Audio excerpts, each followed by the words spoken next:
Yeah. So the craziest part is the one guy I was talking about that I think I know will listen to this. Anytime it was a sketchy area, we were like, hey, man, hop out for me real quick. And he's like, okay. And he'd jump out and he'd go do it. And we're like, and there was a couple times I remember I was in the guy. Hang on. Is this the guy that every time he got out of the van, he fell out of the van?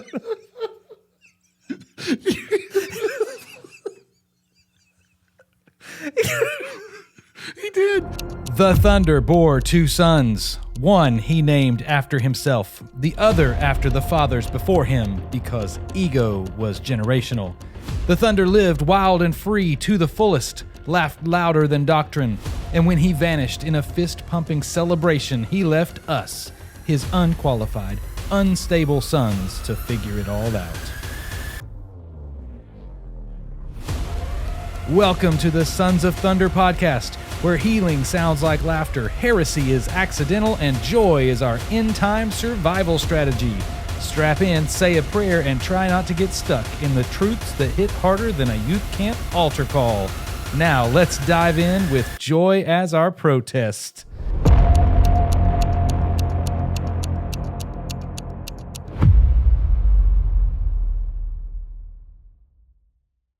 We start recording with, do you want me to tell you the problem in the church?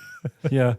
We should also, When I was it's going to just happen now. You know, this is just going to naturally take off. give me a problem of the church. I'll give you a problem. So I was reading in 2 Timothy chapter 2 and in my devotion time on Wednesday morning. And I had a fellow who texted me, and he was coming to Wednesday night. He was coming to students Wednesday night. Old fellow. And had old fellow coming. And he was saying, hey, whatever you need me to do, let me know. And I said, what do you mean? He said, well, I'd love to do this, or I'd love to do this. He's wanting to serve in an area, right? He could be listening to this. He could be. Really? Is he a Thunder Buddy? He's not a Thunder Buddy, but he may stumble upon it. He needs to. But he said, I can do this, I can do this, I can do. He started listing off all these things he can do, right? Abilities he has. Okay. We'll say abilities. I will tell you a major problem in the church. Oh, okay. We find the able and try to make them faithful. Oh, man. Where'd you read that from? That was not a thunderism. 2 Timothy 2 says, I want to read it. I want to read it to you. I'll read it to you. 2 Timothy 2 says, we'll just go verse number 1, and then we'll read verse 2 is where it's at. But verse 1 says, then you, my child, be strengthened by the grace that is in Christ Jesus. Verse 2, and what you have heard from me in the presence of many witnesses, entrust to faithful men who will be able to teach others also. Oh, a little switcheroo.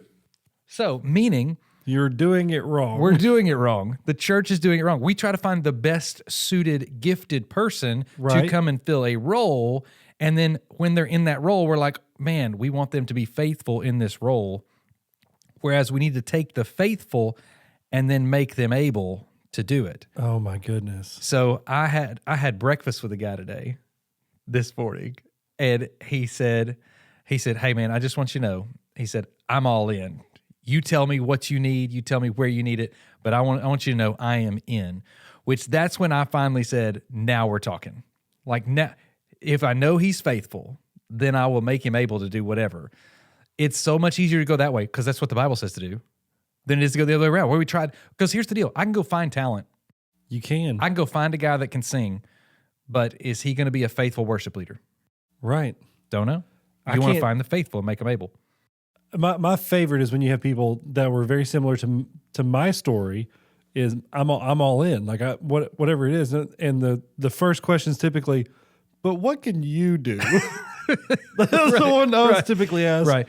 Here's what skill set do you bring to the table? Literally nothing. Nothing. I have no idea what I'm doing. I can do a podcast. By do a podcast, I mean I could sit in a chair and talk. I can. The electronics and the recording and all the editing, I can't do any of that. No, that's our producer. That's our producer, who obviously has been slacking because we haven't had an episode come out. I've been talking, just nobody's been recording me. We've sat here and done this for hours, and no one has recorded. So yeah, I will say this: the major problem in the church is we find the able and try to make them faithful. So pastors will go and look for the best talent, and they need to look for the most faithful. It reminds me of Acts 4, where they say, is it Acts 4 or is it 3, where the guys are standing in front of the Peter and John, they're standing in front of the Sanhedrin. Yeah, and they say, I feel like it was a 4. Anyway, they say, tell us, Thunder Buddies. Yeah. Right below which it is, because we have I have a Bible sitting right here. But where they're standing in front and they say, these men are uneducated, unschooled, ordinary guys. Yeah. But they've been with Jesus. That's what... They're faithful to the person of Christ. That's why I've never grown in any skill set. It's because I want people to look at me and be like, there's the only option is that he's been with Jesus. Somebody asked me a couple weeks ago, I was at I was being introduced by a pastor friend to someone else. And the first question the guy asked me was, so where did you go to school? And I looked at the guy dead in the eye. I said, I went to the school of Jesus. And he's like, is that in the state or is that? I was like, no. Sure. I'm unschooled. I'm ordinary. I've been with Jesus. I am. I'm uneducated. I'm uneducated. I'm as uneducated as they get. You think you could be more uneducated than me? Try again. Try me. Joke's on you. Hey, Joseph, we're recording. I think. Yeah, we're recording. What do you want to talk about today? Welcome to the Sons of Thunder. All of that was just banter of like trying to figure out what to talk about. So, what do you want to talk about? I don't know. We've been going back and forth in a series. What do you want? What do you got? I was just gonna say real quick. I've had requests from some faithful Thunder Buddies. Yeah. And which, if you're not a faithful official Thunder Buddy, go to thethunderpod.com and sign up today. Yes, and also if you're not a Thunder Buddy, I will not listen to you. If you send us requests and you're not an official Thunder Buddy, you're going to get hate messages back. I'm going to be like, don't ever talk to me again. Yeah. I can do that. Away from me, peasant. You're on staff at a church. I am not. So I can say things. It don't matter. Yeah. No, I've had some requests, and I want people to know, the ones who have sent requests, we're thinking about these things. We're going to work on some stuff. Right. Just basically the main questions have been like life situations within ministry, how we've lived our lives on mission trips, because we've gone on. Well, I think we need to have a whole series on like missions and what we've done on not what we've done, what we've seen God do on missions. Well, if you talk about what we do, you'll understand how uneducated and unlearned we are. It's like, and how people are like, we really appreciate you guys coming here. Please send another person next time. Yeah. We didn't know that you did not know how to do any of the things we were asking. It's like, you should have known. Yeah. You were just the faithful, man, not find the faithful and make them able. Don't find the able. The problem is they just weren't making me able. They were they were just like, I was like, let's go. They're like, grab a shovel. What's this thing do? You're holding it backwards. Yeah. I just kept jabbing the stick in the ground. Thought this was the handle on this side. It's very sharp, pointy. It's a weird handle. So yeah, there's that. There's also, if you have like Bible verses that you really want to see your thunderized. So you talked about the Thunder Buddies asking about like, because we talked about this already. Mission trips. We've been on tons of mission trips. Lots of local. Lots of, and I say local, like regional. I mean, so within a you're 4 going or to 5 Acts 1:8, okay. Yeah. Well, so I'm not talking about mission work like in our own community. Jerusalem. I'm not talking about Jerusalem. I'm talking about in Judea, Samaria. Yeah, we're not talking about Jerusalem. The other most parts of the world, we've been on mission trips overseas. We've been a lot of places, but I counted it up the other day. Okay. After we talked about this, I was like, I wonder how many mission trips I have been on that were not in my Jerusalem, but in areas we had to actually travel and stay overnight. Right. And I began thinking, do you know how many mission trips you've been on? No. Hold on. You keep going. I'll keep going. The producer will cut out any blank stares and calculating. Joe's got to kick off his Crocs so he can keep counting with his toes.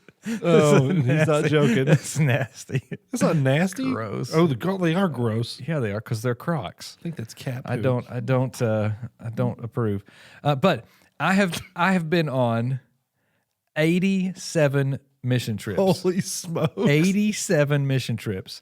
Now, I am 42. Good. I am 42. Lord. So basically dead. But Dang. 80. That's a lot of mission trips. You're old. Like, it's a lot of mission trips. And I just began to think, I was writing them down. I was like trying to think of all the ones, and I may have missed one or two, but ultimately, like, it's over 80, less around 90 mission trips. And I thought that was at least staying 2 nights. Okay. I had like my one night, like going somewhere and staying a night and like coming back. I don't really count that as a mission trip. Okay. It was a effort where we had to actually, find some lodging, do a project. Did you remember the one where we went to Indiana and there was like 4 of us in a church van? I do. Okay. I do remember that one. That one needs to be talked about. Some shady stuff that happened on that trip. Let me tell you, so we were in college, right? Yeah. We were in college. Well, I was. No, you were out because you were the youth pastor. I was the youth pastor. I was the college ministry director. Yeah. Here at the church. And we took a couple guys. And we went and we went to every church in an entire association. There was like 40 churches. The thing was, this was before GPSs. So we had like when ministry was real. It was real. It's like, where are we going next? No AI, no turn. You need to turn left, and you were like, "There's nothing to the left." I'm like, "No, there's a road there." You're like, "No, there's not." Go 1.7 miles. 1.7. Yeah. Man, I forgot. I forgot about that. Till you. Yeah. That was a great trip. So what we did, we partnered with an association. Our church did. We said we were going to adopt every church in that association. Families from the church were adopting whole churches. Yes. Praying for their pastors. But the whole church gathered and it was and whatever huge. Whatever those churches needed, right? If they needed some building projects were going on, we went up and hung drywall, we went up and built handicap ramps. It made it sound like we were a mega church adopting an association of smaller churches. Most of the churches that we were serving were bigger than the church we were at. Yes. We were just insane. Yeah. Like insane. That's what the thunder brought. So that's what thunder brought insanity. Thunder brought insanity. You knew there was a thunderstorm when he was around. Yes. And so part of our goal was, part of what we did was we took it was 2 or 3 days. Yes. We drove and visited every single church location. We got photos, we mapped them, we did all that, and then brought it back to our church so that the family that adopted that church or that pastor would have an actual image, know the church they were praying for, right? Know the place they prayed. And there was no Google Maps. No. You couldn't it was pull MapQuest. up it was MapQuest and turn-by-turn directions. So people couldn't go and just look up the address and pull a street view. We had to print it the night before saying, because we're going to go here, and then from there we're going to go there. Yes. So it wasn't old school, bring out a huge map, but it was still... If you got off one turn, you're like, oh no. we're in a state we don't know. We're all too young and too dumb. We found some awesome places. We did. There was some seriously cool places that I even went to later on after we had GPS. Yeah. But yeah, you can go ahead because I'm thinking of one specific instance. So part of that was one of these guys is a Thunder Buddy, by the way. I will say this. I will say one of the ones that was on the trip. Yeah, I'm pretty sure he's a Thunder Buddy. If not, I'll let him know that we're talking about it. I will say this. Here's what. So in all the mission work, if we're going to talk about mission work, I guess we are. Is not. Yeah, that's what just happened. Mission work is not always, going and preaching to people.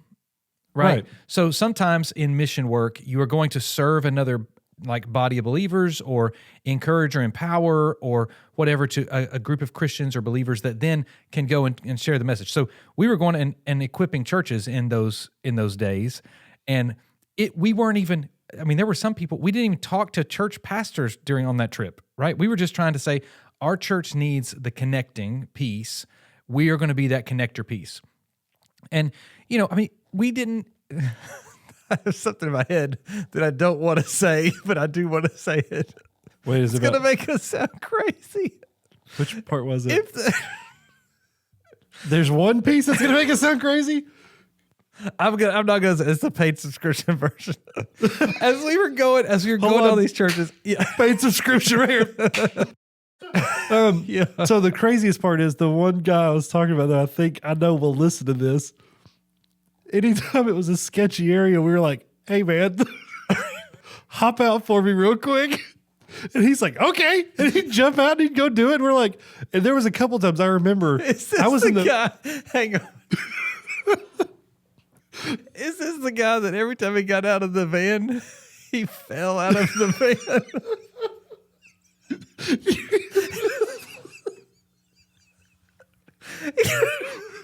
He did.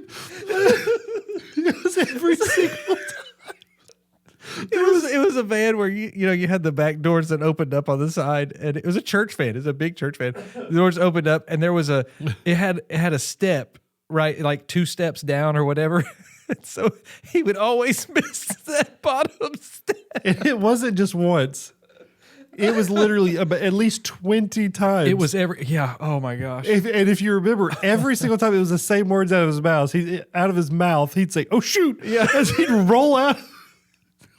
We're like, don't hand him the camera until he gets all the way out of the van. Yeah, I remember he had like cuts and stuff, bruises. They're like, man, you guys do mission work right. It's like, yeah, we're taking it for the team. Oh man! But if you remember, I haven't thought about that till just now. I know there's so many. I wonder if he responds, like if he remembers. But man, I was in this guy's wedding. It was awesome. I love this guy to death. But I'm going back to those moments right now in my head. Oh shoot! The doors would fling open. There was a couple of times where he fell out, and we were so mean to him. I don't know why we would do this. Like you were driving because you were the only one like on the insurance. Yeah. So you were driving. That's the only reason you actually had to go. That's the reason, because everybody drew straws in the staff meeting. It's like, dang. Yeah. So you were driving, and I remember you were like, watch this. And he would get out. It's like, hey, you got to get a little closer. So he starts getting closer, and you start driving off. Yeah. And he was like, oh no. He'd be running back to inside the van. And it was in like a busy part, a pretty decent sized city. So there were cars driving up and down the road. Looked like this guy just chasing a church van. Oh, we look like we probably stole the church van. Yeah, I'm sure of it. Yeah. I remember, there was nothing like ministry back in like 2000 and the early 2000s. Yeah. 6. What was but the thing I was thinking about, like even something like that seemed insignificant at the time. If you look back, you're like, that doesn't seem like, that's not a mission trip. But let me tell you something. We took photos of churches, but we also prayed for those churches. Right. And we have actually gotten in contact with people who were pastors there. And I mean, there's still, I had lunch with one of them this past week. Yeah. Well, he didn't count. He was heard it here first. Yeah. We took he moved out of he moved out of there. So. And I've got a picture of every one of his houses. He knows. Even after we stopped adopting him. Yeah. He moved, and we're like, better go take a picture of his house. It's like, hey, man, do you still live at this location? And he's like, how do you know that? Did you email him a picture of his house? Then our buddy that fell out of the van's like, I got a picture. He's got like a black eye. Oh, man. So that trip spawned one not long after that, or it was a pretty good deal after that. Where we went up and we prayed we did prayer walks over the college campuses. I mean, something stupid happens. That's what's so fun about mission trips. If you go on a mission trip with brothers and sisters in Christ, man, you know what? We need to plan a Sons of Thunder mission trip. Could you imagine? No, I couldn't. It would be could. bad. It would be great. Oh, man. It would not be great for the people that we're going to go serve. But I remember we went up and we prayed for like college campuses, and we were walking around the college campuses, like we're able to talk to people, and just genuinely spend time praying. I'm like, I think what people lack, they think that you have to be actively doing something with your hands or doing something like that. When honestly, that time of prayer, I'm like, that's where it's at. Because here's the thing, I'm limited in my abilities, very limited. Nobody doubts that. Nobody doubts that. Insanely limited. I don't think you all understand just how limited he is. It's embarrassing. For anybody else, they would be embarrassed to admit. Yeah, I'm not. I don't care. Yeah, I know my limitations, and it's a lot. But knowing that, like, you're praying for something. Here's the crazy thing. I wrote a little like prayer journal, like a kind of lead up to this mission trip. Yeah. And the craziest thing is, like, I was, okay, God, what do you want me to write in this? Like, I'm going to start writing this little thing. You know, it's for college age students. It was something small, something insignificant. And one of them was, as the disciples would gather together and the earth just shakes. Like there was an earthquake in Scripture. And I said, I want to have that kind of prayer life where when I pray, we get to feel the presence of the Lord shake the ground. Yeah. And one of the people that was going on that trip with us sent me a message and said, did you hear what happened this week? And I was like, what? They said, on day 3 of the journal, which was like 3 days before we left. So on day 3, where it talked about the earthquake, there was an earthquake in this city that we're going to go to. And I was like, what? And they said, yeah. And I was like, don't mess with God. Like, Yeah. God is like, yeah. Well, and crazy. And I'll say this too, with, talking about prayer, the mission trips we did, every one of them, like I think about the ones so we're a little church in Tennessee. We had 150 maybe people, 200 people in our church.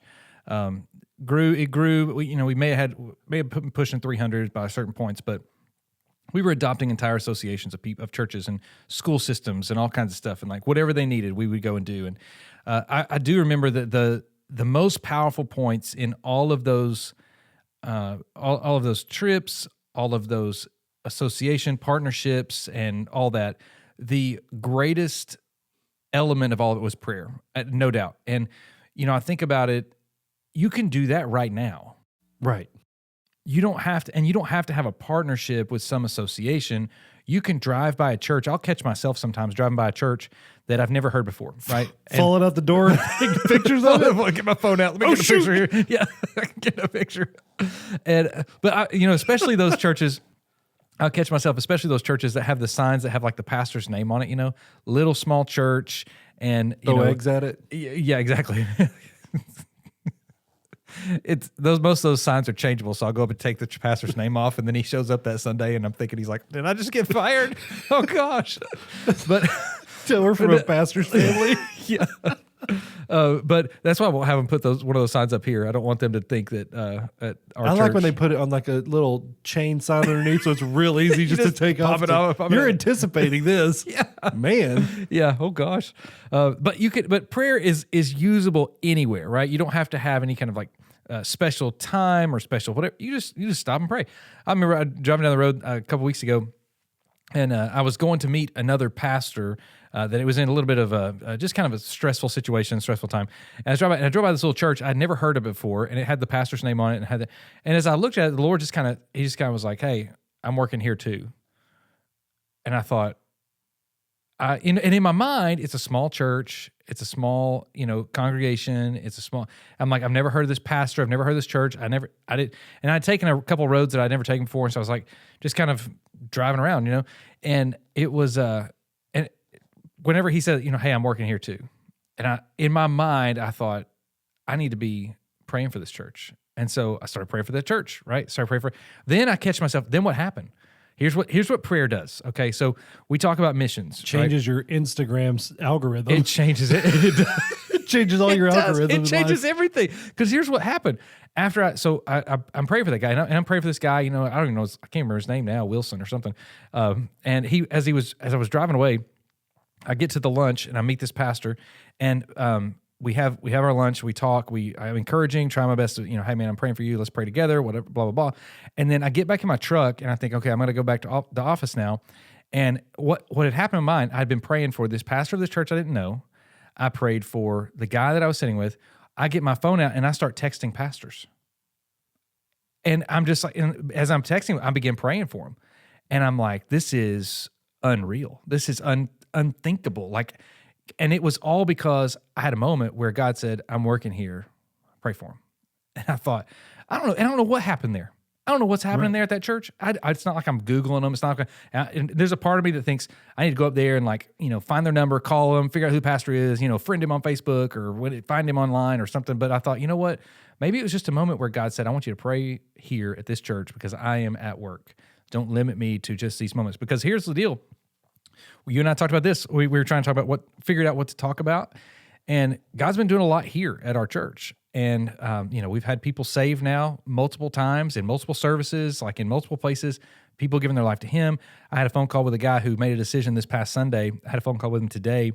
And he's like tearing up on the phone. And he said, man, this is one of the greatest days of my life. I cannot believe this is so amazing. He said, when can I get baptized? And I'm like, man, when do you want to?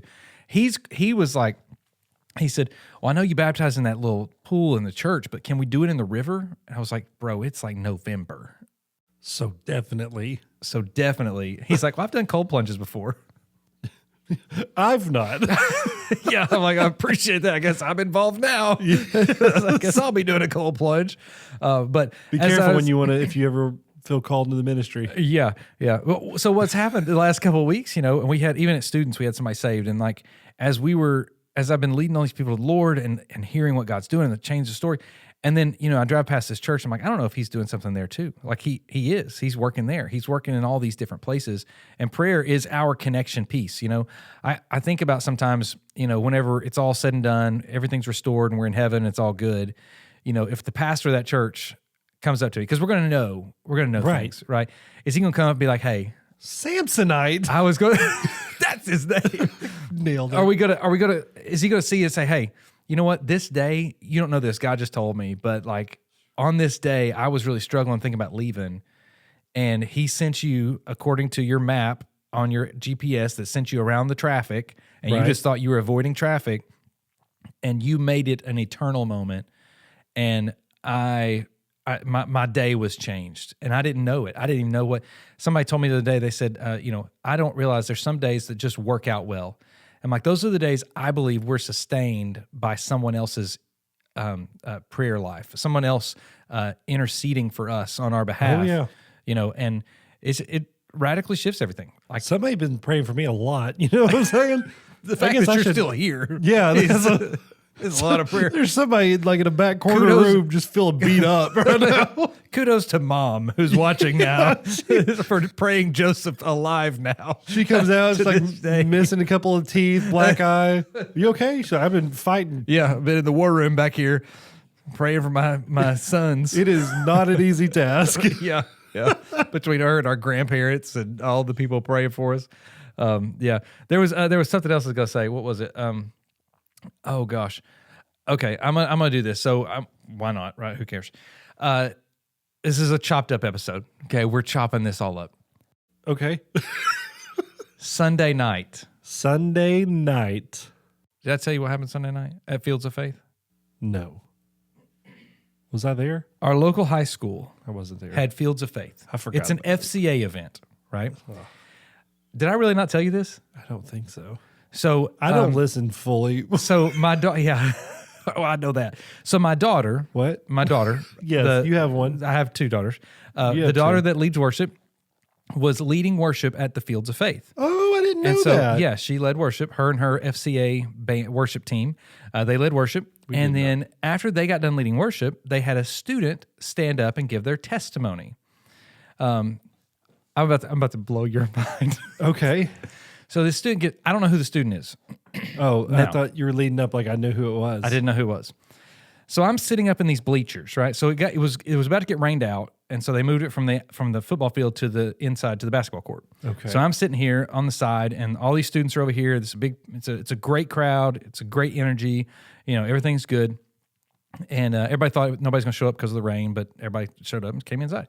Nice. So Briley leads worship, does a great job, kills it, crushes it like she always does.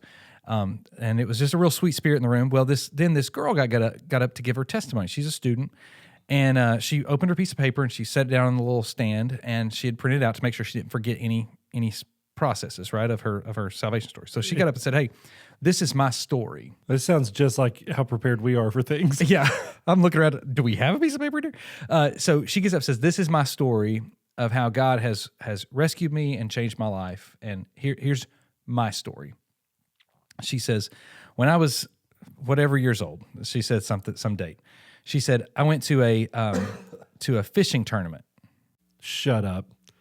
I know. Shut up. You're joking. She said, I went to a fishing tournament. She said, and there was a pastor that shared the gospel with me. His name's Mark Caldwell. You shut. And I'm sitting back here, and I'm like, I hate you for not telling me about this before just now. I'm so glad I got this captured. Oh my gosh. So she says this, and I'm sitting over on the side, and I'm like, and my wife is sitting next to me, and my body temperature rises, right? Because I'm like, oh my gosh. So the students are sitting there like this. They look over and the current pastor of the church is going, I'm here crying. And so she begins to share this story of how the faithfulness of this pastor had led her to Christ, baptized her, like all this. And then she goes into like what God has been doing in her life since, right? And the majority of it was what God's been doing in her life. But Right. like that moment, it struck me. Well, so then after she gets done, they have somebody else come up and lead like a little transition worship piece, and then they had the speaker come. And whenever the other guy came up to like do a little bit of like kind of worship stuff, the FCA director came up to me on the bleachers, and like he doesn't even realize what's happened, right? Because I'm thinking he doesn't know Dad. He didn't know Dad. He comes up to me, and I'm very invested, right? I mean, you can tell I'm very invested in this moment. He comes up, he says, "Hey, Pastor, I didn't ask you earlier. Do you care to be a counselor for tonight?" I was like, "Sure, no problem." I said, "What do I need to do?" You look like a basket He's like, case. yeah, he's like, "You're obviously in the spirit in the moment." I'm like, "Well, that's crazy." You're kind of glowing. So here's what happens. So people get saved that night, right? Students get saved. I go out the back. I'm counseling a couple students, and so one of the directors at the high school, he comes up to me. He says, "I said, hey man," I said, "Man, God's just doing some great things, isn't he?" He's like, "He really is." And he said, "I said, what's God teaching you right now?" He said, "I'll be honest, man. He's just teaching me about how full His goodness is." He said, it's even hard to say. It's not like linear. He said, it's not just like he said, it's full. Like it's just, he said, just fill it. And he's trying to explain this thing. And I said, "Can I explain that for you?" And he said, "That'd be great." I said, "I sat in here today." I said, "This morning." So that morning we had people get saved at the church, right? And great worship service that Sunday morning. Man, great worship service. I don't recall. I got to be a part of the praise team. Yeah. And I don't recall I think it was the last song. I think we ended up being like 3 or 4 songs. I don't recall being where I was. It was like this almost out of body experience. It was phenomenal. Unreal. I leave that service that morning thinking, and this is me, right? Because I'm a little bit, ever since Dad passed away, like things are just seen in a different light, you know? And so I remember thinking like, man, Dad would have loved to see that. 100%. Right? He would have loved to have seen that. I go to this service this Sunday night, a few hours later, and hear the testimony that Dad had led somebody to the Lord, and they are now sharing their testimony. People get saved that night. And here's what, and his granddaughter led the worship, and I'm counseling somebody. Did Bradley know? Did your daughter know? She didn't know it was happening. And then, so after she got done, she sits down and hears that same thing. And so she told me afterwards, she was like, and Britton was there too, and she was like, "I didn't expect that, didn't anticipate that." And I was like, "Yeah, that was insane." So I'm talking, and so I'm explaining this to this guy. I'm like, "Man, this morning at our church, this is what happened. Like, it was where Dad was a pastor. I hear his name because he's done this." I said, and I was sitting there thinking, I hope that one day when my daughters are sitting in a stadium somewhere and hear a testimony, they will hear that their dad was faithful. Yep. And that they did this. Fast forward again. No. There is a friend. I haven't processed. I am 100% positive he is not a Thunder Buddy. He is. I will say. He is an Andy Griffith character. Okay. I know exactly who. It took a second. A second. He calls me. Oh, he's not a Thunder Buddy? I'm pretty sure. If he is, I'd be shocked. I would be too. So he calls me, and he says this. He goes, "Hey." So I shared a prayer request with him, okay, about one person in our life. And if you ever need a prayer request about you, this is the guy. This is the earthquaker. This is the guy. He's going to get it done. He's the one that's like, "Let me get in my padded seat because I know it's about to happen. It's about to shake. Let's go." He said, "Hey, he called me. He said, I haven't talked to you in a while." He said, "I need an update on this person I'm praying for." Right. Because I'm I remember all that. You know what I'm talking about the whole story. So he said, I need an update. And I was like, "Okay, here's the update." You know, we talked for a minute, and he says, "I just want to tell you something." He said, "There's not a day that goes by that I don't think about." And he was very close friends with Dad. He was one of Dad's best friends. I think he was, because of his level of prayer. I think that's one of the reasons our father was so passionate and was able to. Yeah, absolutely. Let's go. He says, "I just want you to know," he said, "I haven't stopped praying."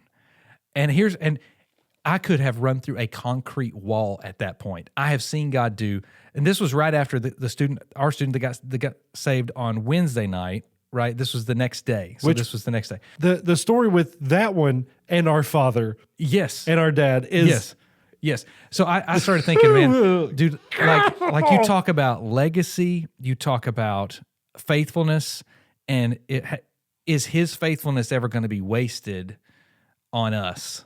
right? So like I don't want it to be wasted.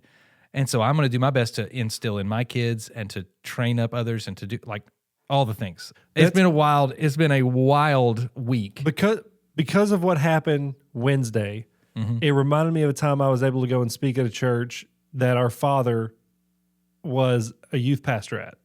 Oh yeah. I was able to go and speak there, and I'll never forget. I don't even know. I can't even tell you right now what the whole what it was about. Right. I just remember the title, and it was living a legacy. Yeah. Like I'm not concerned with leaving a legacy, because Right. if you're living the legacy, you don't have to be concerned with that because it's there. Yeah. And it was so crazy because I think so much about, like, again, what happened Wednesday night was like, Yeah. I was about flipping out anyways, but now knowing what happened before that is even more insane.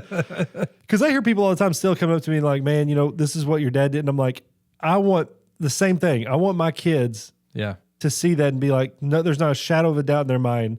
They know where they're like you said, I don't want it to be wasted. It's not going to be wasted. I will not allow it to be wasted on me. Like, I'm not going to allow the things of the world to tempt me from what I see, what I've seen. Like, again, we've talked about before, the last moments of our dad's life here on this earth, he was fist bumping when we talked about spreading the gospel. Yes. What psycho does that? The one that his story, his name, his connection, his faithfulness is shared in stories to come, right? So that's where I am blown away that, Dad didn't save anybody. Dad didn't do it, but he was faithful in the moments that God entrusted to him. And the more you're faithful in those moments, which again, and I'm thinking, again, the story, I mean, this almost seems like kind of an episode that's kind of in a little bit of a whirlwind. It's a thunderstorm for sure. Let's go. I can wrap this thing back around. I actually know, I know where we started. I know how we can do this. Oh, wrap it around then. Wrap it back. All I'm going to say is we talked about going on a mission trip, going to falling out of the van time and time again. I forgot all about that. It's like he was tripping over something and there was nothing there. Yes. He hit the door a couple times. I'm telling you, he missed that little running board is what he missed. He just missed it. We would even tell him, it's like, hey man, don't miss that. Don't miss what, dude? Same thing he missed 15 times. But going on, the reason we went on that trip is because the Lord pierced our Father's heart to adopt an association of churches. Yeah. So we're like, okay, well, what can we do? Again, we're not the able, we were the faithful. We were like, I'm not able to do all these things. Like, you know what? This is what we need. Well, let's go. And we did it. And it was like, it was a huge moment. Yeah. But I think about all the times that I went on mission trips with Dad and the times where people would always joke like, oh, look at him. We're putting a roof on. He won't even grab a hammer. Although he's over there, because he was so in tune with what the Lord was having him do, he would go speak to the pastor. He would go do these things. And those people, specifically pastors on those mission trips, when he passed, were the first ones to reach out to us. Oh, yeah. They reached out and they said, you don't know what your dad meant. Yeah. Because he showed us Jesus. He showed me what it looked like to be a more godly example. So here's what I'm thinking the whole time, talking about this Thunder buddy of ours told us he's like, man, I really want to hear some of your all's experiences. We're not even sure. You said over 80. Yeah. We talked 87 about mission trips. We talked about one. And we didn't even dive too far into it. No. Because there were, how many churches were there? Like 43, I believe. 43 churches. Between 43 and 45. I can't remember. It was an odd number and it was in its 40s. So. And then the random barn that we showed up to for like 2 hours and they were like, there ain't no church here. That was fun. We ended up on a back road too that turned into gravel, then turned into dirt. And we were like, yeah, my MapQuest sheets don't have this. I don't know where we're at right now. At one point, I think there was a buzzard just laying on top of the van. Yeah. But we just talked about specifically one. And because of the faithfulness, we don't know the impact that had. No. The same thing that happened this past Sunday night with this girl standing up, telling everyone about her salvation experience and how this man led her, like this man's faithfulness. Like you taking a step, going doing something that may seem crazy, like, I can't afford to go on this mission trip. You can't afford not to. Right. when opportunities are presented and you have this thing, here's the thing, the church, this is Wednesday night. You're getting all kind of fired up. Wednesday night got me really fired up because I was like, there's too many people who are just so do the bare minimum to make to get themselves into heaven. Yeah. When God's like, I want you to go all in. I knew you were getting fired up whenever I was preaching that. You were Did you see me rocking? I'm over there. I'm He's on doing this right here. I was like, what's happening to him? Got Joseph all cranked up. There was a couple You of go moments. blow off some steam at an arcade or something. Come on. There was a couple of times I was sitting over there. I remember I was like, Yeah. just fist bump. Like, what was that about? Sorry about that. Yeah. It was like, you need to go all in because you don't understand when you go all in, the impact that can have on eternity. Yes. And again, God's not calling the people who are already able. He's calling the faithful. He wants the faithful ones. So be faithful in what you have because you're like, man, I can't do that. I can't afford it. I can't do this. I can't do that. I'm not equipped to do it. The fact that you think that God didn't take that into consideration when he talked to you. when he's like, hey, I want you to do this. Like, God, I don't have the money. Oh my goodness, I did not know that. Yeah. Where are we going to get it? Oh my goodness. Yeah. It's like, hey, Brooklyn Angel. I will say that the thread, I think there's a thread through this episode that has been prayer works. Prayer, don't I guess overlook that or negate it or think it's not as powerful as like putting your hands to work. Prayer is work, and prayer is battle. Prayer is like going after it, and here's the thing about faithfulness. If the Lord says to you and you're driving past the church and you see it and you're like, you know what, I don't know anything about that church. They're not the same denomination as me. I'm a Southern Baptist. They're an Independent Baptist, or they're a fundamental, whatever. What does their sign say? I don't know. It's a weird Baptist. Whatever. Like, God is working among people. They serve coffee in the lobby. He's right. They don't even have a choir. Don't get me started. But you don't know what God's doing there, right? And so if God's I know what he's not doing if there's no choir. God doesn't even know how to find this church. Oh, we got thunderized hard. Too far. If God's put them on your heart, pray for him, right? Like, and that is a faithful step. That is a faithful, and nobody's even around to see that, right? Because it's not about other people seeing your faithfulness; it's about the Lord seeing it. Would you have gone? I mean, consider your life. Consider your life. I'm considering mine, and I know what kind of personality I have. All these things. Consider your life. If our dad would not have gotten saved, radically transformed, do you think you would have gone on those 80+ mission trips? I think I know the Lord work. I know how these things work. But I'm saying, in his passion, seeing his passion and desire, would you have gone on the first one? That's the question. Because after that, you get the bug. Like, it's on you. Yeah, it changes your life. I think that for me, seeing, and I even talked about this Wednesday night, like admiring somebody's faith, yes, or acquiring the faith, right. And I think that we had the privilege of admiring a man's faith, yes, into us acquiring it. I think that there are a lot of people that don't have that story and don't have that blessing that have to, that don't really get people to, they don't really see a faith walk that they can admire, right? They just end up either acquiring the faith or they kind of live half-heartedly in people that don't, And there's also different, like each, I'm going to go back home and count how many mission trips I've been on. Because each trip had something different and significant to make me want to go on it or, any of these things. But I remember that one specifically we just talked about. If it weren't for the prayer room that our dad sat and prayed, God, where do you want us to serve?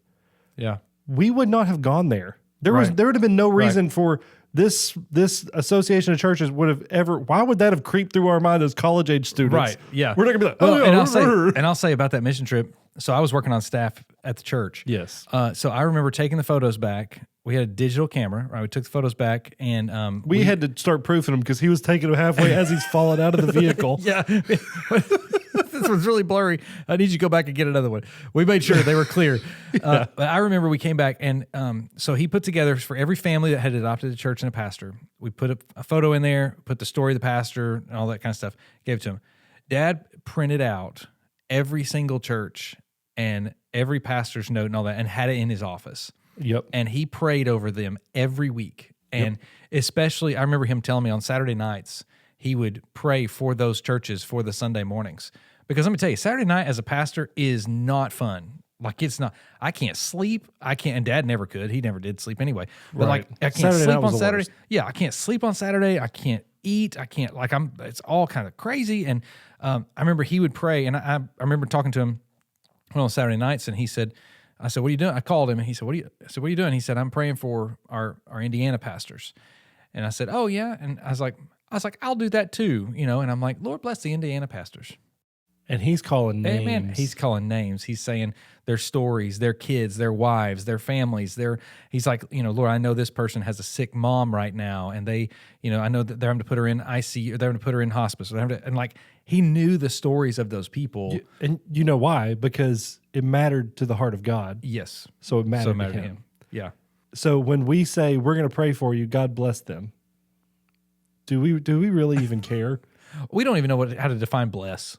We really don't. You God, know, we do the always say, thing that you do. God, make it easy on them. That's what we want. That's honestly, that's our prayer. I heard a pastor, a clip of a pastor who said, he said, I'm never going to ask it to be easy on you. He says, in fact, I'm going to say, if you are unwilling to repent and turn to Jesus, I'm going to ask that you get put in the worst amount of the devil's trap. I've heard that one. So That's it good. will bring you to restoration in Jesus. He's like, because that matters more than all the torment you can experience on earth. Man, I've had people like that, and people who, I'm gonna say something. Anybody ever listens to this podcast, I want you to know my heart. If I know you're living in sin and you're doing things you're not supposed to do, and you ask me for me to pray for you, I'm gonna say, okay, God, make it hard. Yeah. Until they are so humble, their knees hit the ground, make it hard. Yeah. They're like, I don't want it to be hard. I'm like, I don't want you to go to hell. I don't want you sinning. I don't want you going to hell with a full belly. Yeah, or And here's enjoying the other thing. lust of the life. I don't want you going to heaven alone. Right. If you're a believer and you're doing this, Yeah. make it extra hard, God. Bring him to repentance. There's been Bring him man. to his knees. But yeah, so we talked about prayer and those things when you said that, it reminded me of the Saturday nights that as I was still here when you would go when you started serving in another church, and I would get to have the opportunity to come up to the church with Dad, and there was some other men in the church praying, and it was no joke. Like, he would call out these pastors and he would be weeping Yeah. openly. Yeah. It doesn't matter if there was nobody else in the room. He's not doing it for show. Yeah. He was doing it because he genuinely wanted to see God move in a mighty way. And then it's amazing. So, I mean, don't just look at a mission trip or a ministry opportunity or anything like that as just a checklist, something to check off your list. Yeah. Understand that's a thread like we were talking about, because we can start weaving a thread through every single mission trip we've both been on separately, and probably see how some of them are intertwined. Right. When we're serving at different churches, and it's like, what just happened? Like, because it's the same God. Yep. God's like, He's working the plan. He's like, I'm not going to send one person off to do this and then this person do something totally different that doesn't match up. Yeah. Yeah. I mean, that's how we live our life sometimes, but that's not necessarily God's plan. Yeah. Oh, well, so we didn't have anything to talk about, Nothing. and then talked for good 30, 40 minutes, 45 maybe. Who knows? I do 47 minutes. We talked a little bit That's before raw footage. That's before it's been cut. That's true. Literally right before this started, though, we had zero clue what we were going to talk about. Zero. So let us know if this was helpful or if you hated it. And if you say you hated it, You are no longer a Thunder joke's Buddy. on you. You listened to it. I like the whole missions and ministry approach. I think that's a cool approach. Yeah. Because we have some hilarious stories. We do. And We do. I mean, God moving stories. Yeah. I mean, there's so many. There are so many. We could talk Yes. for hours on that. It'd be nonstop. And some of them are so funny. It All will right. be. We'll talk more about those in the episodes to come. Right now, you've reached the end. We need more faithful Thunder Buddies. We need some Thunder Buddies. Go to thethunderpod.com and sign up today to be an official Thunder Buddy. If somebody wants to just get a wild hair and give us a ton of money, There is there on thethunderpod.com. You can donate to continue our. They've who would noticed wanna do that. We've not been very consistent, right? And that's been the They whole have issue. noticed that. Everybody has noticed. I get some hate messages. Now from I'm Thunder getting Buddies. messages, so it's not just you getting them. Is it from our grandmother? Yes, it's just, sweetie. I got a Thunder Buddy message that he said, "Hey, it's Thursday. Chop podcast boys. Thunder Thursday. Yeah. I don't know when this one's coming out, so we'll see. I don't even know what day it is. Yeah, it's not Thursday. It's after Thursday. That's or before Thursday, depending on what. Yeah, which it's before Thursday. It's before Thursday. But yeah, we'll get more consistent eventually. Yes. Donate at thethunderpod.com. Help us be more consistent. We are thankful. You will be hearing some more about our sponsors in the next couple of episodes. We have got some more sponsors coming.